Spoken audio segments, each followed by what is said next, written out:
it, and I couldn't see the full phone number, so I didn't know that it was him until he called me midway through the meeting. I was like, I've been here the whole time. Yeah, he was not pleased. He was not, for good reason. Yeah. I mean, it's understandable. Yes. Yeah. Yeah. Technology can be frustrating. It can be. All right, let's go ahead. Let me start this up. We'll start up with J Street. So if you want to call the meeting. Okay, I'll call the meeting to order. This is we welcome the public, those joining on Zoom or YouTube.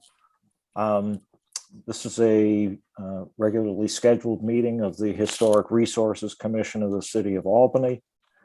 I am the chair, John Myers. In attendance this evening, Commissioner Hacker, Commissioner Tobin, Commissioner Kaplan, and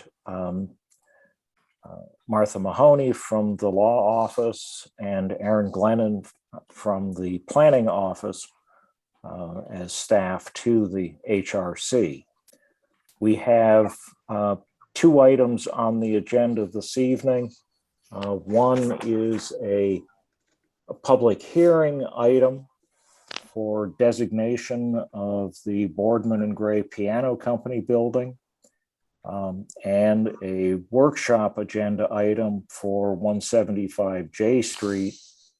So we are inverting the order of the hearing agenda, and we'll take the public workshop item for 175J first. As always, if anyone from the public has comments or has signed up to provide a comment, we just request that the comment be addressing the item at hand or under consideration by the HRC, and that the comment be limited to 3 minutes in duration. So the first item in the workshop, again, is 175 J Street in the Center Square, Hudson Park Historic District. And we've had a lot of history with this building over the years, so look forward to what Dan and the applicant have to say. I'll just give a little bit of a brief background on this. As you said, John, we've seen this before. This came before the Historic Resources Commission in 2018. Under the prior property owners, they had come forward requesting approval to replace the existing historic wood windows and non-original vinyl windows with aluminum clad wood windows. The application was deferred in 2018 by the commission with the request for further information and a window survey by the applicant. They withdrew the application and never came back. The property changed ownership, and in July 2021, the current owner came forward requesting approval to replace the 344 windows with UPVC windows clad with wood, and also a request to repair the stucco, replace the entry doors, and paint the exterior of the building. It came for a workshop. Then the commission requested further information on the window material. The applicant withdrew the application after the July 2021 meeting. And they did apply for a minor certificate of appropriateness to repair the stucco and paint the building exterior. And that minor certificate of appropriateness was issued by staff. About a month ago, the applicant did come back and reapply for the window replacement. They are now requesting approval to replace the existing 344 windows with 344 new aluminum windows. So May I note, I see Commissioner McKinney has joined us, so we do have a quorum at this point. perfect. Dan, is there anything that you would like to go over with this application or anything that Sam would like to speak to? I'll start. Sam Dean can jump in at any point. He's representing RDC Equities, who are the owners of the building now.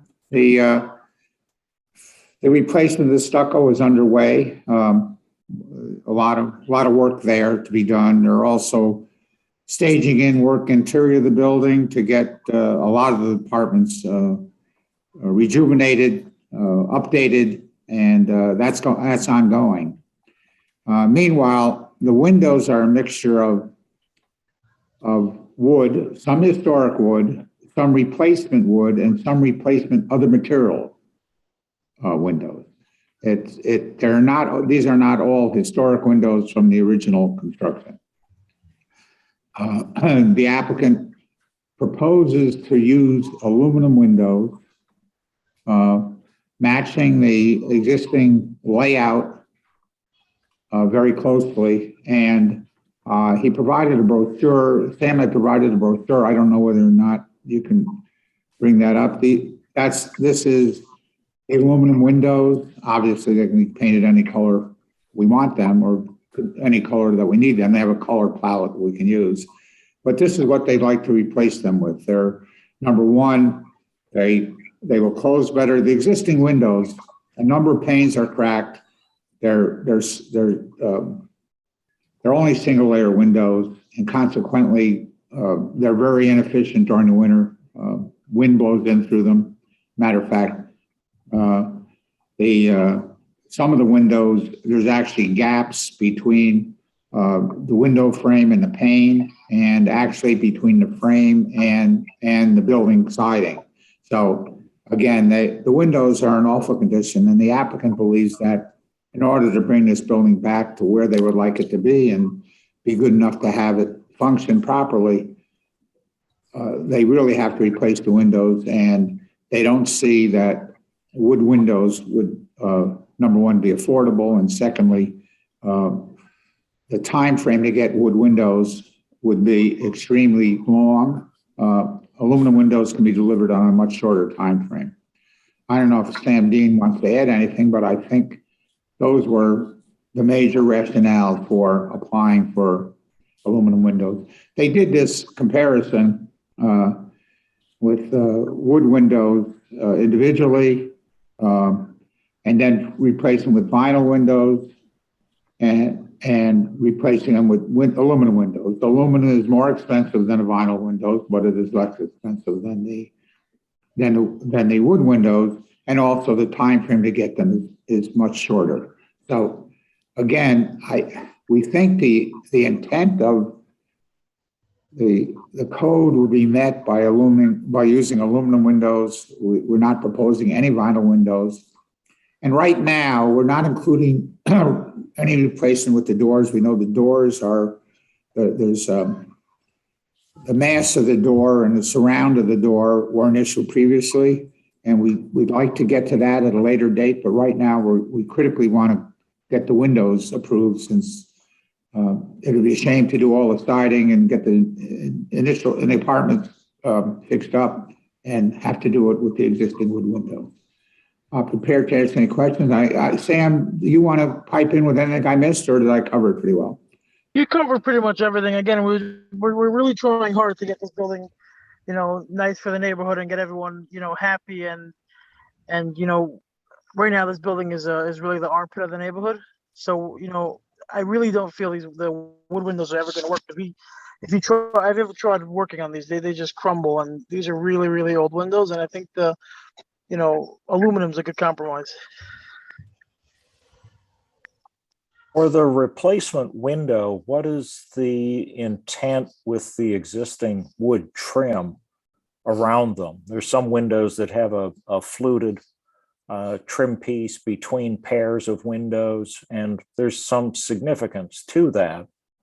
And typically when we discuss a replacement window, it fully fills the opening and matches the sight line of the original. and could be installed, leaving the existing wood trim in place. So that would be one item that I would be interested in hearing the approach with this replacement. It appears to me like the window that's sort of in the middle on the second floor there with the very decorative surround for it, the bow window. Essentially, we think the window can be replaced internally to that and fit into that and leave the bottom and side surrounds alone. The one problem might be the intermediary piece would have to probably be reconstructed somehow, because to make it a tight fit, we'd really be hard pressed to get exact measurements without having each individually made. So we think that the basic configuration of the windows could stay, but the material, the one thing I'm concerned about is the material between the panes, between the windows on that 3-window setup there. A lot of the other windows do stand alone and are window frame on window frame. So would a trim profile be manufactured that approximates the trim so that you could basically pan around everything? I mean, that's often done with aluminum windows. I'm not sure. I don't know whether Sam has any more experience with the aluminum manufacturer about how they would recommend doing it, or has verified with the contractor yet. We could certainly come back with more information on that after this workshop. Yeah, I think having more information on how the surrounds would be treated for the window replacement would be helpful. Well, a little more, if I can add to that, John, if you concur, is it would be good to get a section drawing through typical windows, and so that we understand the profile of the jambs, the casings, et cetera. Right. And both the existing and the proposed, to be able to compare them, and also to have measurements for the daylight openings, meaning the glass that's clear, both on the existing and the proposed. Is this a tax credit project, Sam? No, it's not. Okay. Is there any other state funding here, No. or no federal funding? This is all private funding. That's our biggest concern, is that we have a lot of money thrown into this building, and we're not getting any funding from anybody. It's all private funding. Okay. Okay.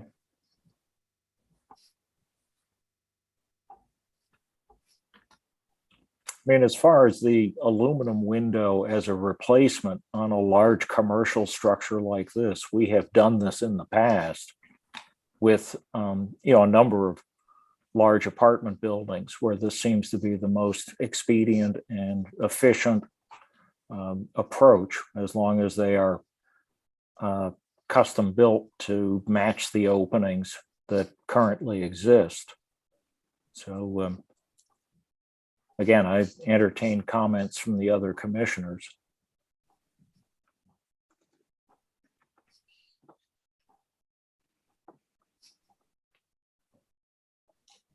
I guess a question for you, John, is we'd often see a window survey, right? So does it feel to you that the scale, the sheer number of windows on this building, I mean, what gets you? I don't mean to be critical. I'm just really asking the question.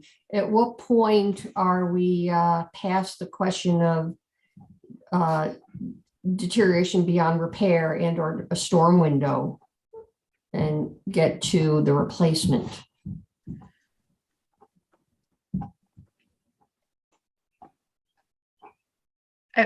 Marilyn, did you see that there was a window survey in the packet? Yeah. Okay. Yeah. So I guess that's the question. So that's kind of accepted, the survey there. I guess that's our. It's not a condition analysis, though. They only is, tell us what it is for ordering purposes, yeah. I mean, I think the photographs that have been provided certainly demonstrate that some of the windows, a large number of them, have not been maintained and are in pretty tough condition. Mhm. Again, that's not a window by window inventory or condition assessment.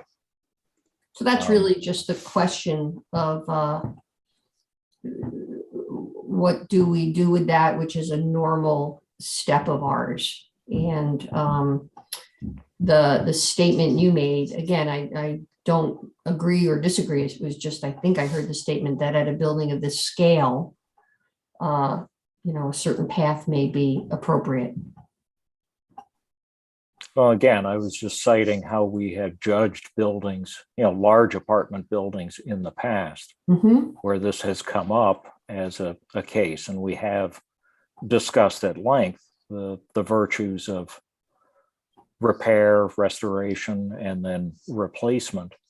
And often it comes down to the kind of the scale driving the notion to unify the appearance of the building and treat all of the openings consistently, that a replacement and a replacement in aluminum is certainly has not been considered inappropriate, as long as the profiles come close or match, and that it's done consistent with, it's basically a new material, but consistent with the design of the building. In some instances, I think one at the corner of, was it Henry Johnson and State Street? We approved aluminum windows for the upper stories of the building, and then Right. up to the belt course, we were looking for a restoration of the wood windows, the original wood windows. So there's that approach as well. If one wanted to pursue that, you do have a continuous horizontal line there that could demark where you're dealing with the original windows or a wood replacement for the windows that are basically at street level and can be touched, as opposed to the upper stories where the view is certainly far more removed. When I take a look at, I'm not certain how many of those first story windows are original. I mean, there's a mix and match there with different shapes that I think may have been added later. Mhm. No, that's Doing a historic restoration of those, I don't know what we're restoring to, because they've already been removed and replaced with something else. no, I was just citing the example of a building that Yeah, did I have realize that. pretty much intact first floor windows. I think this is in my judgment, this is a different case and a different animal to deal with. But we could figure out which of it's not a whole bunch of work to figure out what was the original treatment at the first floor. There's only 2 or 3 different variations there. I guess, because I'm always worried about the next project that we get. I guess the street level windows do feel, and when we've made that decision to go with a different approach to the restoration, and so they do feel different at eye level than the upper level windows to me. Mm-hmm. Still the same concerns in both regards of daylight opening and profile and things like that, but either perhaps a restoration on the first floor, depending on how many of what type, and or a replacement in wood is an alternate approach.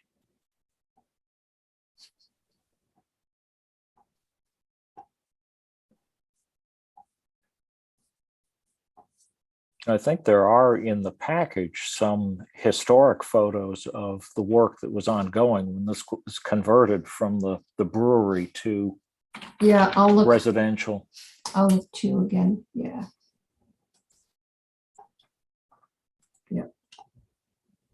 Geez, we got a million awnings on the building too. Ah, Those This had a might be- real interesting character to it. Illuminating.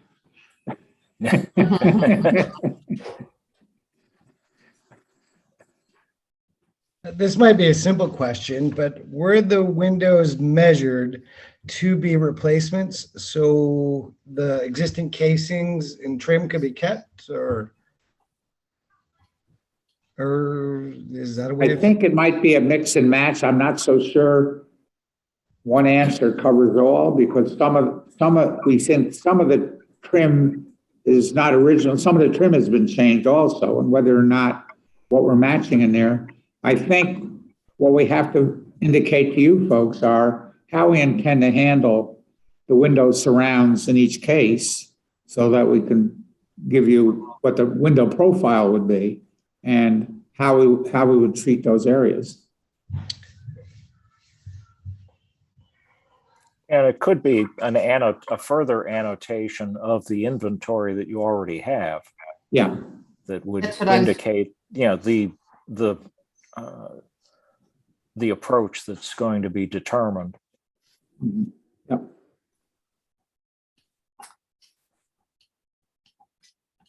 Yeah, I just pulled that up.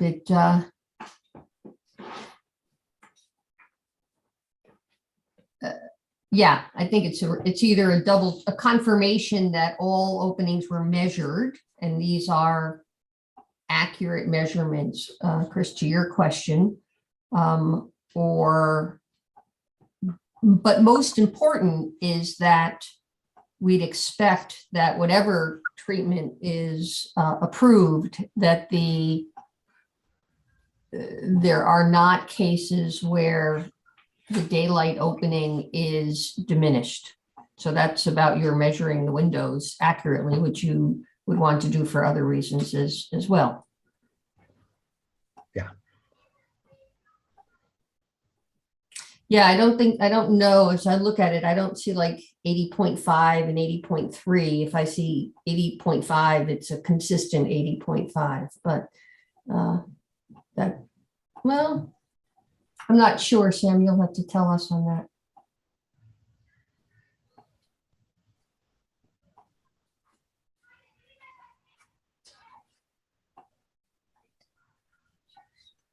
What would be, Dan or Sam, in the survey you gave us, there's column 1, 2, 3, 4, 5. We get the opening number, the width, the height, the United inches. And then there's a series of numbers, 8.04, 3.44, et cetera.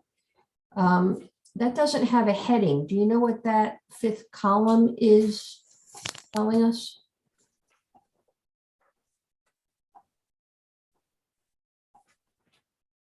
Actually prepared previously. I didn't physically prepare that inventory. It was prepared by the previous applicant. And I think it may have been reiterated and reviewed by RCD Equities when they were originally involved with the window application. We can go back and verify. Yeah, I understand the survey might have to be certainly annotated with more information you're asking for, and we could figure out. I think that was a method of identifying different windows, but I'm not 100% sure. That's what it looks like, almost by size and Yeah, type. yeah, Yeah. yeah. But I don't know that it was intended as an accurate, it didn't give us information on the condition, and I don't know that it was meant for accurate measurements for ordering in the way that we're talking about right now, to make sure. Yeah. That, Yeah. Well, obviously before the windows are ordered, we're going to verify the exact openings of what we want. So what you're asking for is for us to pre-do some of that now so that we can be satisfied that the information we're giving you on the window survey is correct. and also the condition, although I would hold out that, you know, what I've looked at and what I've seen from the outside, some of these, that even the ones that are in relatively good condition are wood windows that are in my idea, are already badly deteriorated. I mean, there are very few serviceable. The problem is serviceable also. A lot of them can't open. Some of them would fall apart if we tried to open them. So there's been lack of maintenance on them for, I don't know how many years, but a good number of years.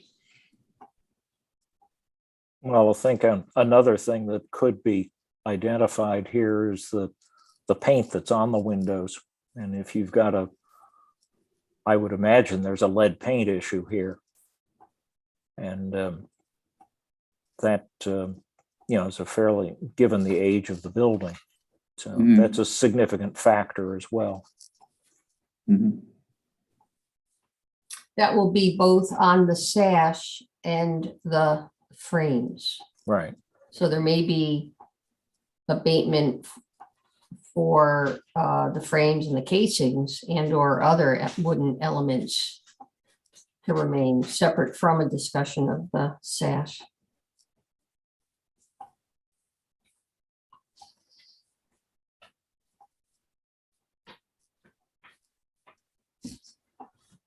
Well, I'll throw something out for consideration by the other commissioners, which is we're trying to verify that any replacement window would match or closely approximate the position within the opening, the profile, the daylight opening, etc., of the existing window. So that if there was if the aluminum windows were accepted as a replacement, that all of the visual qualities to that level of detail would match. And I guess I would ask how others feel about an alternate approach on the first floor windows, where again, I don't think it will be very difficult to ascertain what was original. And then again, this is for discussion, the possibility of treating the first floor windows differently, and those either be restored or replaced in wood.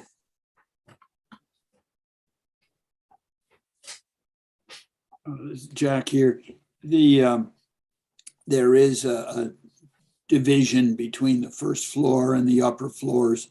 And as John mentioned, there was a time when we had done that on the corner of Northern Boulevard, Henry Johnson and Lark, where the two bottom areas, which had a different surface and came out with a different expression and was very much on eye level, was treated much more formally and more appropriately. And for practical reasons, when you went higher, the aluminum was used. It would be nice because that is on eye level, it's on the street level, it has a different identity from the upper stories because of that line that comes across and divides it in the architecture. It would be nice to look and see if it would be possible to put in something that would be more appropriate to Center Square.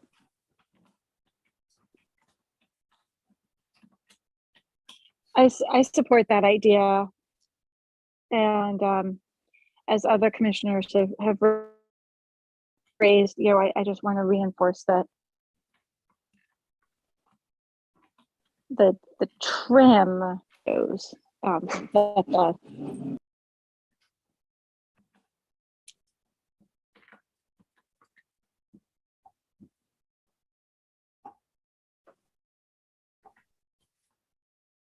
Aaron, you're muted.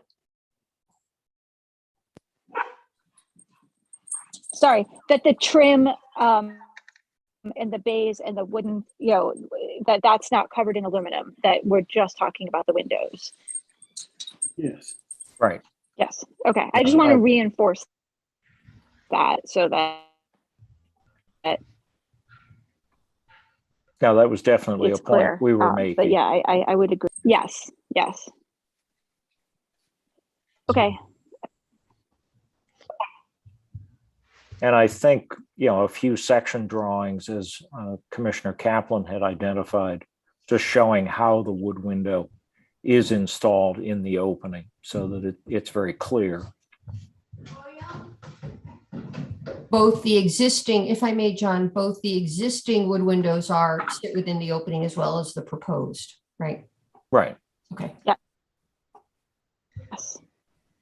I do think Yes, I agree with all of those. as a comments. replacement window, I think inherently you're going to lose some of that glass if you maintain.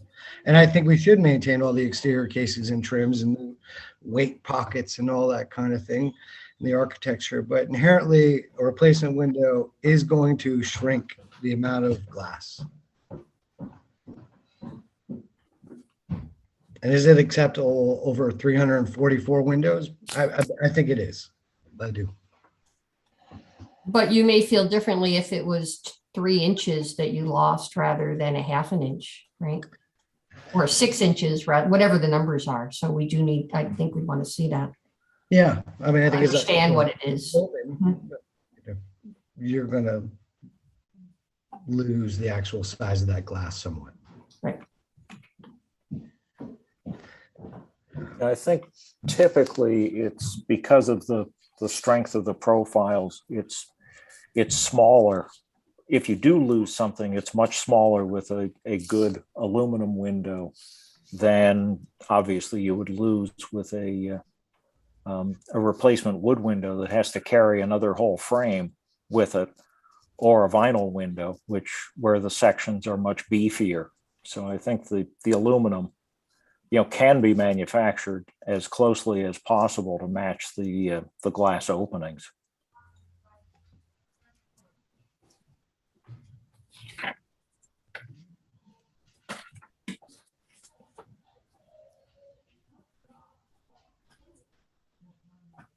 Well, I think we've raised a number of points and certainly endorse the rejuvenation of this building and look forward to it moving forward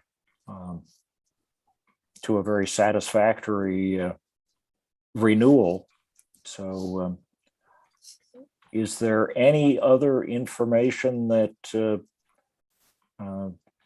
Sam or Dan would need or clarification of what we've discussed? Yeah, I would just like to raise the issue of we can consider the first floor different, but again, doing that out of wood windows from a timing standpoint might create a real problem. The idea was to be able to treat the outside, take care of the windows, and then go apace with that and finish and refinish inside items so that they all come together. But having a portion of the outside work having to wait for windows, I don't know how that would work. Again, it does create a problem if the goal is to have the first level done in wood. But I understand your question, and I understand your desire to have it look as close as possible to the existing window layout. Where their original windows. Some places are not really they're not the original windows, just the shape of them. But the original windows, then we'll give you a profile through both some of the flat windows and the bow window. We'll give you a profile for that both pre and post, and we'll identify. We'll review the survey and see what additional information we can provide there. Great, thank you, Dan. Okay. So Thank you, Dan. can I just, but the first floor windows, What's that? windows a combination of, sorry, I don't know if you can hear me, or is my I can hear sound you. working or not? I can hear you. Yeah, we can hear you. Okay, sorry. Are the first floor windows a combination of original wood and replacement windows? Because you could consider not needing to replace the first floor with replacement wood windows completely. Yeah. I think an awful lot of those are not original windows, and some are just as ill-fitting as were the deteriorated wood windows. I don't even know that anybody thought about doing proper replacements of windows when they failed and replaced them, because it just looks like a basically shoddy job was done with the windows when they did have to be replaced or repaired. Mhm. Okay.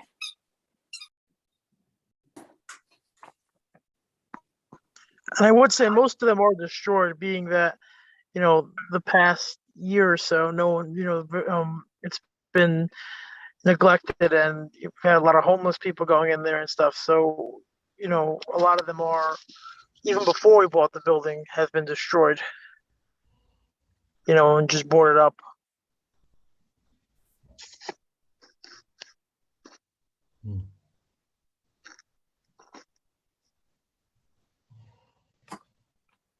Well, we're glad you're there. Absolutely. That Yeah, we- tough project, but This is- glad you took it on.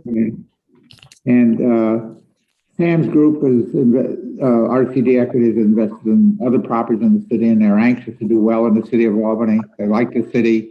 And there are new people on the area here where we think they can make a real difference. And we'd like to make this building as nice as we can. And that's the goal here. That's great. Well, we certainly look forward to it and encourage the everything that you're doing here. Thank you. Sam, where are you from usually? Where's most of your projects? All over the country a lot, but we're based out of the city. Mhm.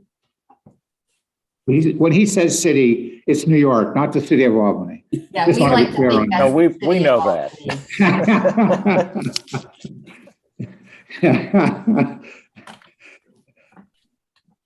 Well, welcome to Albany. Yes. Thank you. They've been around for a while, and they've acquired a number of properties. We know because we had to do surveys on them, and they're anxious to move forward with this property and other properties in the city to make them nicer. Great. Well, it's certainly no small task. No, this is I always say it's a living nightmare, but hopefully it's going to end.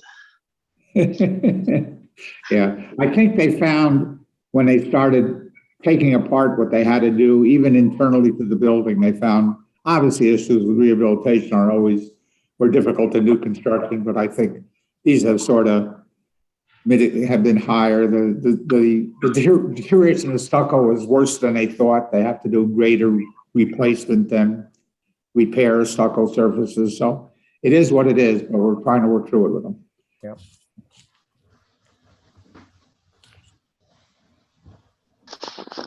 Well, we look forward to moving forward with it in the next iteration and the information that you discover. Okay. Thank you very much. Thanks, Sam. Thanks, Dan. Thank you. Thank you. And if you have any questions, don't hesitate to reach out to us. Will do. I mean, we're always up for a field visit if there's some questions that need to be resolved. Alrighty. Thank you, guys. Have a great night. Thank you. You too. Okay. All right. Back to the public hearing agenda item. 883 Broadway. And this is the proposal for designation of the Boardman and Gray Piano Company building. Yes. So the property owners are Madelone and Associates out of Schenectady, and the consultant that put together the nomination is Preservation Studios out of Buffalo. They were unavailable to come this evening. They did send me some notes, which was the statement of significance. I don't know, have all of you had a chance to look over the nomination? Yes, I've read through it. Okay. Because the option is that I can read you the statement of significance, or if you've all seen it, I'm not going to read it to you all. I don't think you need to read it. We Thank read you. it. So the building has, let me pull up my notes that they sent.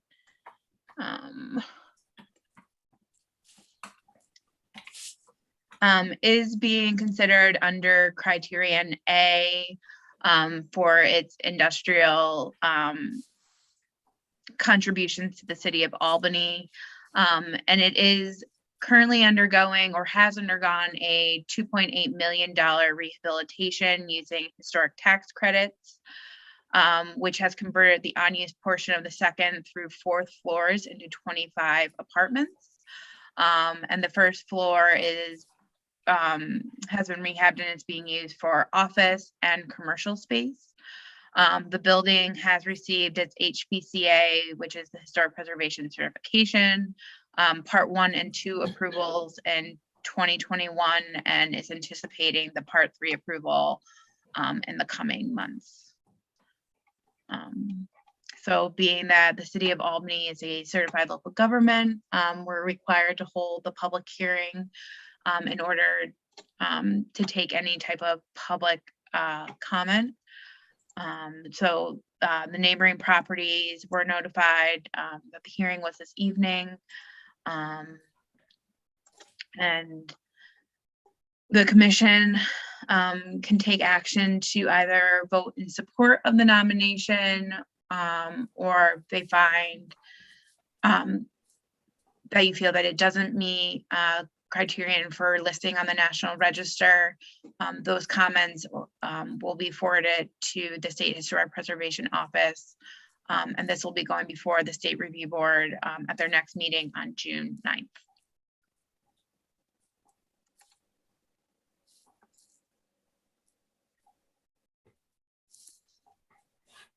I was surprised at Commissioner Pinckney's comments. I'm sorry he's not here. Wasn't able to be here this evening. Yeah. They've gone through the full process pretty much at the state and at the Park Service. Mhm.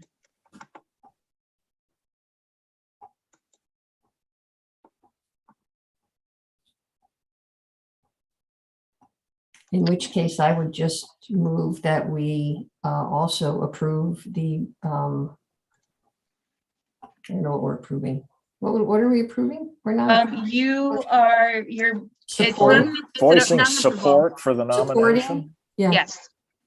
Yep. Yeah. So support of the nomination. Right. I would second I would, that. I thought they did a good job laying it out, and the project is now done. And This is, sorry, the photos that I have up on the screen, this one on the left is from 2020. And then this is the finished unit from 2022. And same for this, 2020, 2022.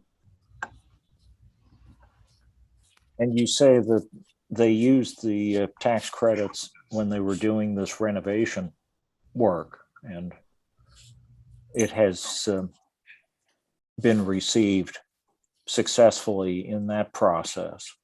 Yes.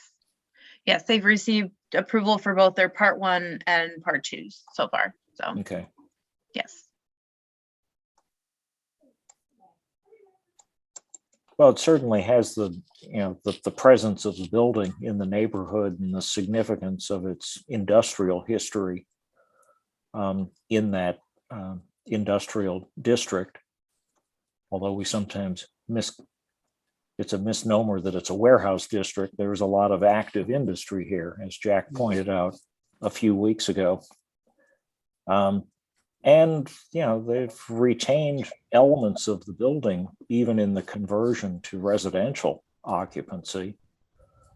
It's too bad the windows, when they were replaced, weren't considered as a divided light that might have matched more closely the kind of the fenestration pattern of the original building. But I don't know that the current owners and I can always follow up. I don't believe that they undertook the window replacement. I believe that these windows have been in place for a number of years. yeah, the building's undergone, a number of transformations. So this may have happened Right. long before they had anything to do with it.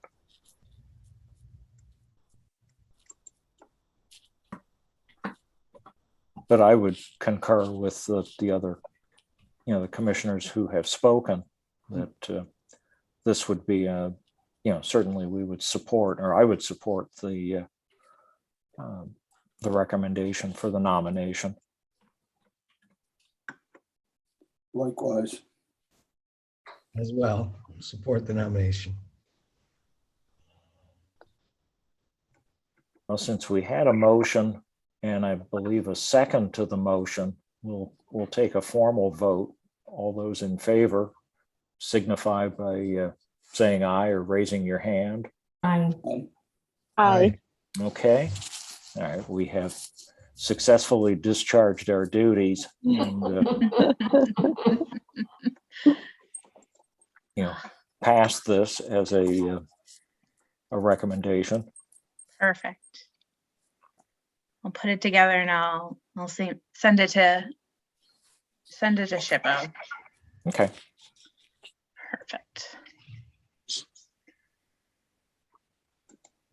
Well, that took a lot less time than I thought it might. Yeah. Thanks for not making me read the statement of significance to you all. So Well, that's what I did this afternoon. Thank you after for you not sent reading to it. me. Yeah. Well, that concludes the, I guess I didn't ask if we had anybody that had signed up to speak or wanted to enter any comments on either one of the items, although No one was a one. workshop item, so yeah, we generally don't entertain comments. But no one signed up to speak. So okay.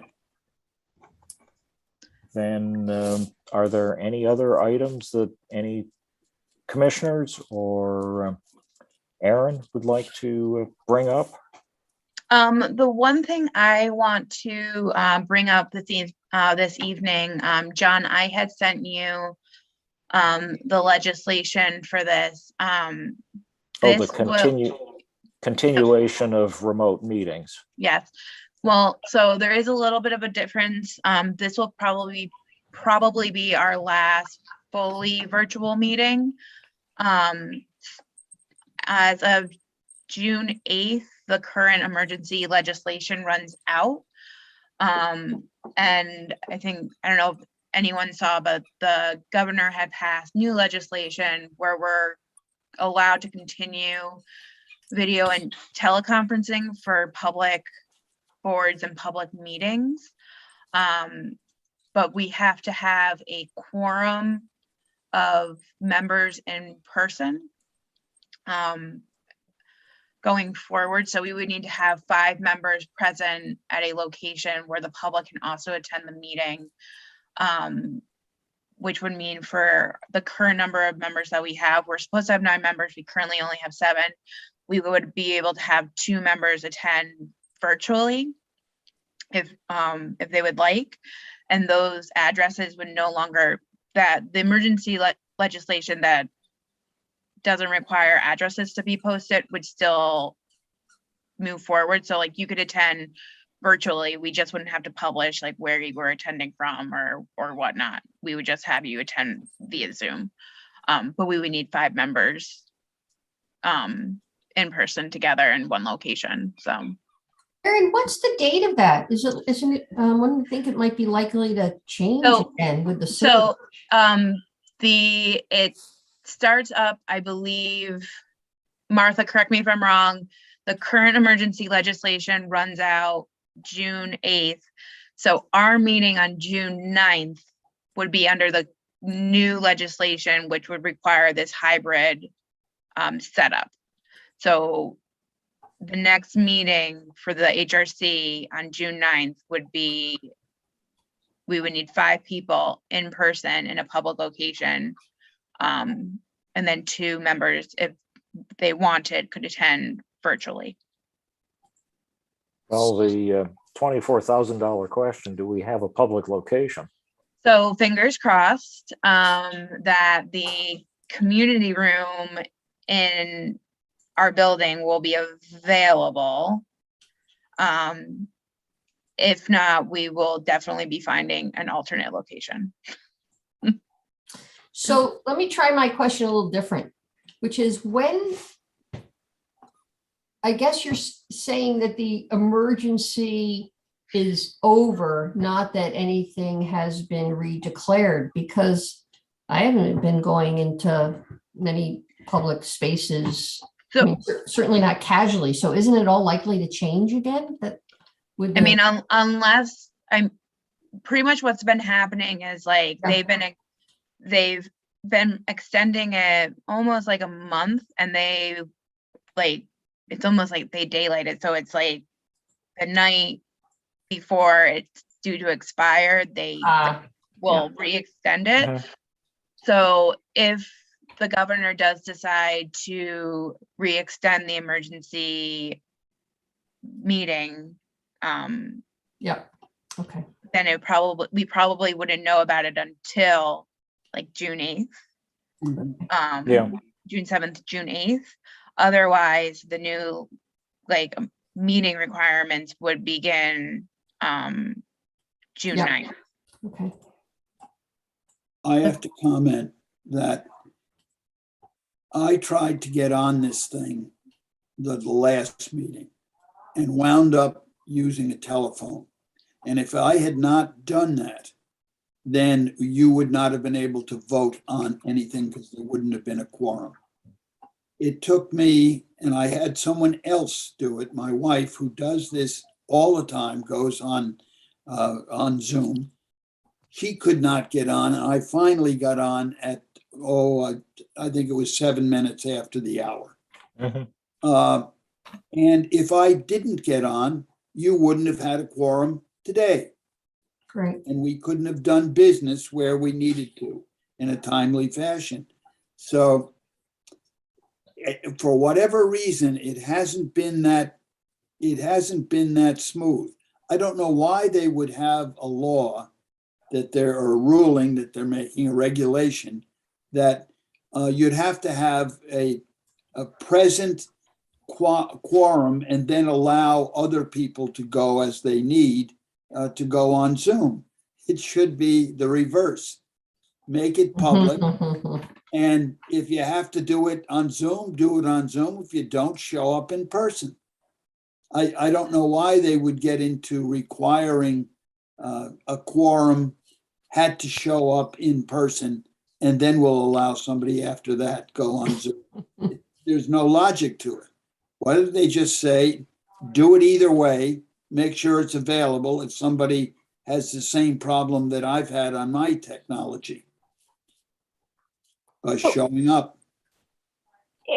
Aaron, is this is the governor's rule about the Yeah, Martha, this maybe isn't a city regulation. so the way that the legislation is written is that the governor has put it forward, and that each local municipality can then adopt, either No, amend or adopt, and pretty much what we have put forward is what was put forward from the governor's office. Martha, is that correct? Yeah, and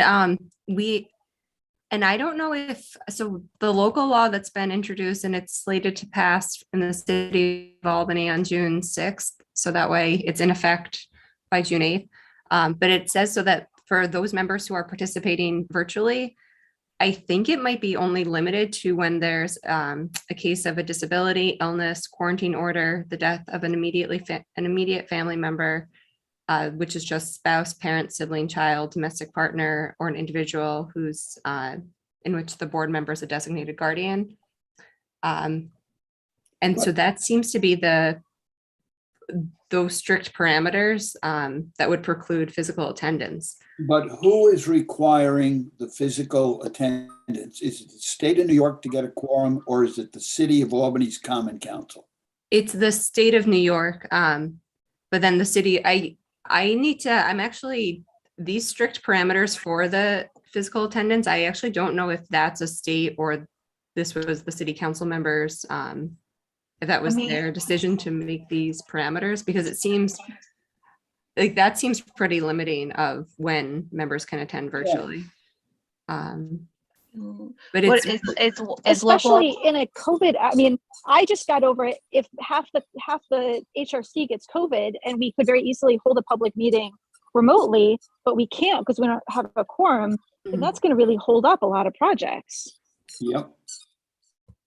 and maybe perhaps the current executive order will be extended, because we have the executive order that's allowing for the fully remote meetings, and then we have what was passed in the budget, which is allowing for this hybrid meeting without listing the address of those people who are attending virtually. But perhaps if the rates of COVID maybe stay the same, or increase again, maybe another executive order will be issued, but we won't know until right before the next HRC meeting. So, Martha, I just pulled the FAQ for this, for the government, the New York State portion, and there's a what is considered an extraordinary circumstance, and they put it down that I think the state provided examples, but it's up to the local the local municipality to identify what they or define what they see as an extraordinary circumstance. So thank you. So I mean, if we want, I'm not sure, since this local law hasn't passed, if board members, if we want to give feedback maybe to the Common Council of, hey, can some of this be changed before you pass it? I would. I mean, the one thing I would ask is that, a number of, the current HRC members are, have full-time jobs. And so I was sure you were going to say older, so that was very Very gracious. yeah, that was good. or require that they travel a lot for employment. And we've, I know that John has done it in the past, Aaron has done it, Jen Garrity has offered it up to attend the meetings while traveling for work. And that is not part of the extraordinary circumstances. And so, I mean, I know a lot of other, city board members also have that, are working as well as volunteering their time. And that may be something that should be considered as well. I'd like to amend that as something that goes forward, which is just as you said so well, number one, and number two would be that some of us, not comfortable going into a public meeting during this cycle of COVID. And the third would be that we're confident that our work has been, I think, are consistent over the last 2 years, and that our ability to do our work well has not been diminished in terms of keeping our projects moving forward.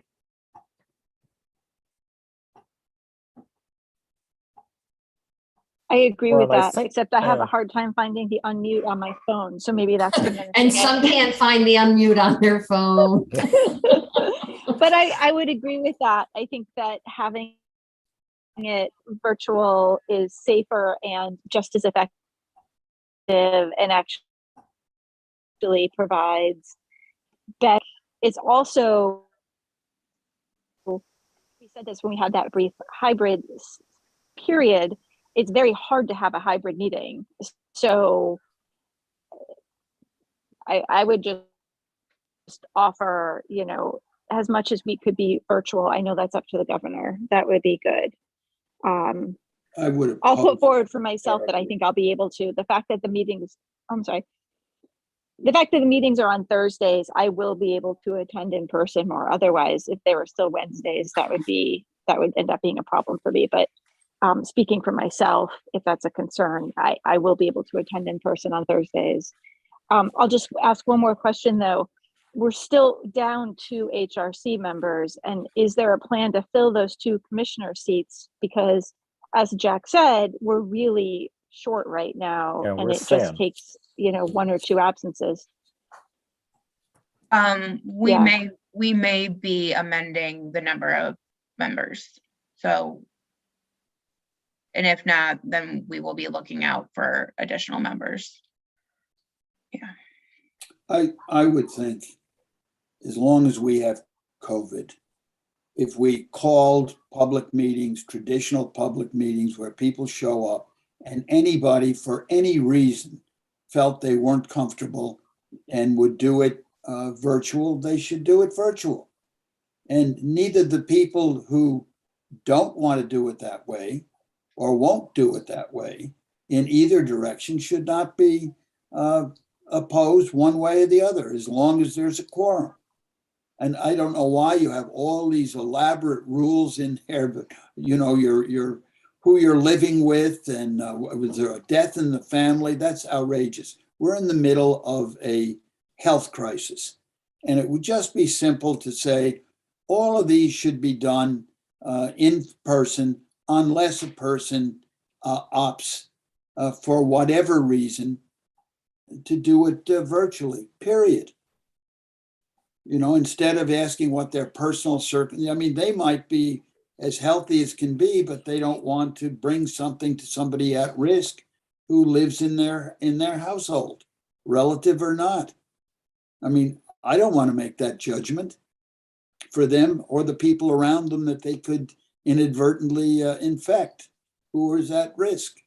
So we should just have the meetings, and if you feel for whatever reason that you're going to have to do it virtually, when the president of the United States or the governor of the state of New York said there's no more crisis, then you can tighten up the rules. In the meantime, as long as there's an epidemic and 1 million deaths, people should not be criticized for doing it one way instead of the other.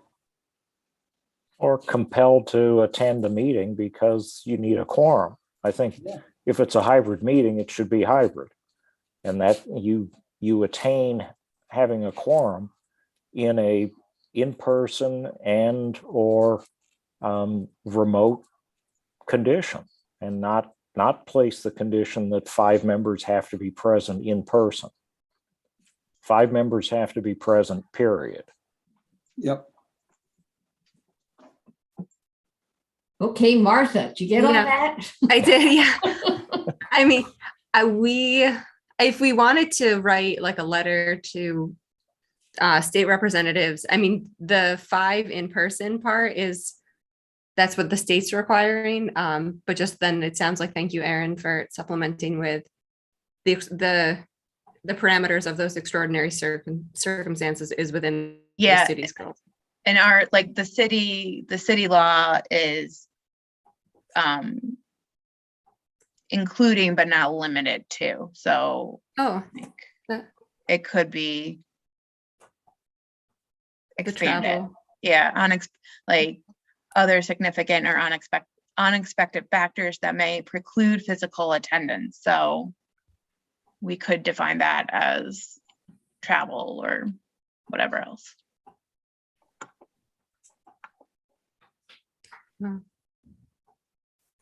I think, I'll definitely, I'll discuss this with my colleague in the office who covers the Common Council, and just, so the two takeaways or the 2 changes would be the full-time jobs traveling is number 1. And the second one is members who might feel uncomfortable with the COVID rates, or who might, who don't want to expose someone else in their life. They might be healthy, so they're not under a quarantine order.